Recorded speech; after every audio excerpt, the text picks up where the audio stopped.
بہت اہم موضوع ہے. آپ کے لیے ایک معتبر اور بہت ہی مستحکم پروفیشنل رائے اوپینین آپ کے سامنے رکھتے ہیں، جس کے لیے ہمیں جوائن کریں محترم لیفٹیننٹ جنرل ریٹائرڈ محمد سعید، سابق chief of general staff Pakistan army, president رہ چکے ہیں نیشنل ڈیفنس یونیورسٹی کے، اور کمانڈر 5 کور بھی رہ چکے ہیں.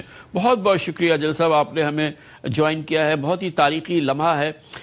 کیا واقعی ہم یہ کہہ سکتے ہیں کہ اس ڈیولپمنٹ نے، اس ایگریمنٹ نے پورا سیکیورٹی آرکیٹیکچر مسلم ورلڈ کا بدل دیا ہے، اور یہ ایک اس لیول کی تاریخی ڈیولپمنٹ ہے جس کی وجہ سے ہم یہ کہہ سکتے ہیں کہ پوری مسلم دنیا کا اب سیکیورٹی آرکیٹیکچر بدل رہا ہے؟ بسم اللہ الرحمن الرحیم. السلام علیکم کامران صاحب، تھینک یو ویری مچ. آپ نے اپنے انٹرو میں اس کا پورا اسپیکٹرم جو ہے وہ ایک چند منٹس میں بیان کر دیا، اور جو آپ کا کوشچن ہے اس میں یہ کہوں گا کہ یہ پہلا قدم ہے پورا سیکیورٹی آرکیٹیکچر اور ڈیفنس کی کلیکٹیو کیپیبلٹیز کو ایوالو کرنے کے لیے مسلم دنیا میں آگے چل کے ایک ایسا پار پوٹینشیل کریٹ کرنے کے لیے کہ جو صرف ڈیٹرنس نہ ہو بلکہ اکانومی میں بھی کنٹریبیوٹ، اسٹیبلٹی بھی لائے، پراسپیرٹی بھی لائے. تو اس کی طرف یہ پہلا قدم ہے. سر، اس میں بار بار ہمیں یاد دلایا جا رہا ہے اور بہت ہی ایمفیسائز ہے اس پہ کہ یہ نیٹو کے لیول پہ آرٹیکل 5 کی کاپی ہے، اور اس کو جو ہے یہ ایگریمنٹ جو ہے وہ فالو کرے گا. آبویسلی ایک بات یہ کہ ایک ملک پہ حملہ دوسرے ملک پہ حملہ، جو آرٹیکل 5 کی روح ہے وہ بہت بڑی امپورٹنٹ ہے. ایک تو اگر صرف الفاظ نہیں ہیں، اگر اس کی کمٹمنٹ کے لحاظ سے دیکھا جائے تو ایک بہت سیریس کمٹمنٹ ہے. یعنی کہ اس نئے ارینجمنٹ کے اندر اگر خدا نہ خواستہ سعودی عربیہ پہ حملہ ہوتا ہے تو وہ ترکی پہ حملہ اور پاکستان پہ حملہ تصور ہوگا، اور اگر ترکی پہ ہوتا ہے تو پاکستان اور سعودی عرب پہ تصور ہوگا، اور اگر پاکستان پہ ہوتا ہے تو وہ سعودی عرب اور ترکیہ جو ہے وہ اپنے اوپر حملہ تصور کریں گے. کہنے کی تو بات ہے اور آرٹیکل 5 کے اندر یہی لکھا ہے، مگر یہ بہت سیریس اور فار ریچنگ کمٹمنٹ ہے نا جنرل صاحب؟ جی، بہت اہم اور بہت سیریس ہے، لیکن اس کو بھی بہت ڈیلیبریٹلی دیکھنے کی ضرورت ہے. جیسے ہمارے ہاں جو بحث چل رہی ہے وہ یہ ہے کہ اگر ٹی ٹی پی نے ایک حملہ اور کیا تو کیا دونوں ملک پاکستان کے لیے ڈائریکٹلی انوالو ہو جائیں گے، یا ہوتیز نے ایک سٹرائک اور کر دی ارامکو پہ تو کیا پاکستان اور ترکی انوالو ہو جائیں گے. اور یہ بھی بحث چل رہی ہے کہ کیا یہ میوچل ڈیفنس ایگریمنٹ ہے یا جوائنٹ ڈیفنس ایگریمنٹ ہے.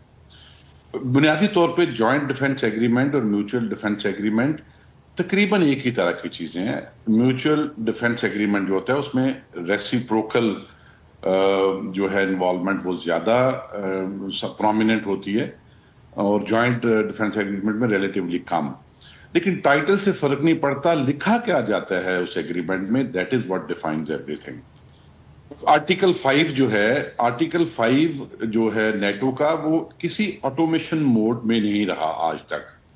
وہ ہمیشہ کنسلٹیٹیو پروسیسز سے آگے چلتے ہیں. مثال کے طور پر جب فرانس میں بہت وہ آپ کو یاد ہوگا 2010 یا 11 یا 12 والا بہت بڑا ایک ٹیررسٹ اٹیک ہوا اکٹھا پیرس کے کافی ساری لوکیشنز پہ، یا یو کے میں جو ہوا کافی بڑا، تو کیا سارے کے سارے نیٹو کنٹریز اٹھ کے اپنی ملٹریز یا انٹیلیجنس لے کے ان دونوں ملکوں میں پہنچ گئے؟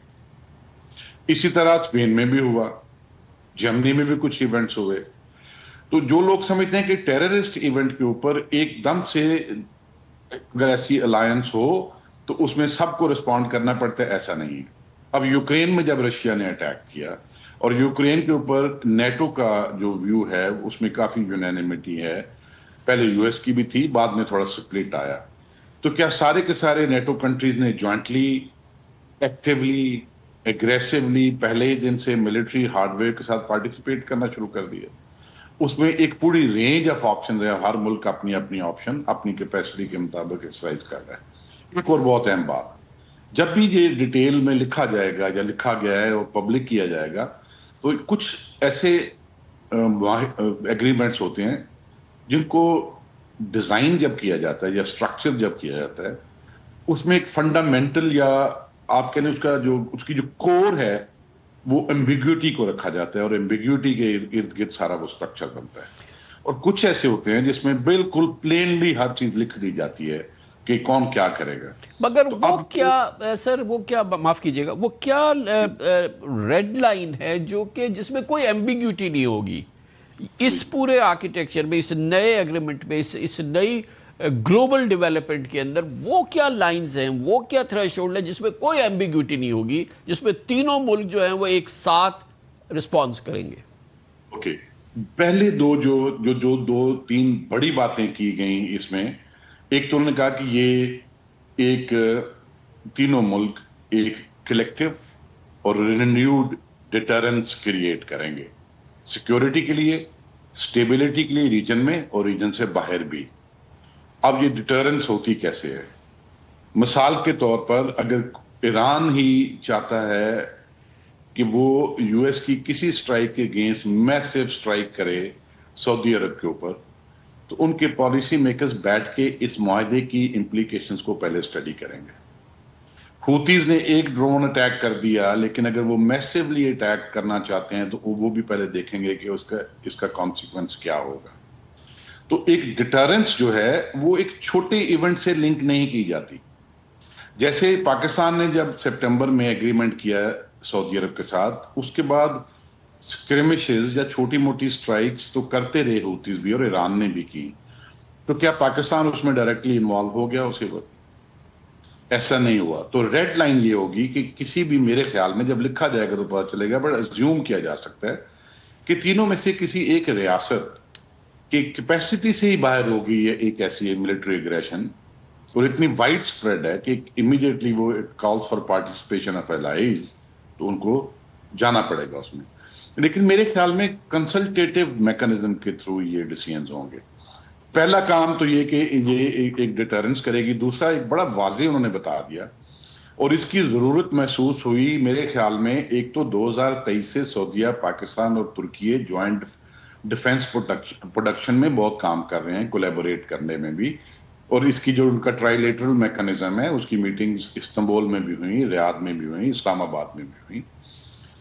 وہ اس میں بڑا تھریڈ بیر یہ ڈسکس ہوا کہ اپنی کیپیبلٹیز بڑھانے کے علاوہ ہمیں دنیا سے بھی سیکھنا چاہیے کہ کون سی ایسی اکانومی ہے جو اسٹرانگ اکانومی ہے اور اس کی ڈیفنس انڈسٹری بڑی وائبرنٹ نہیں ہے.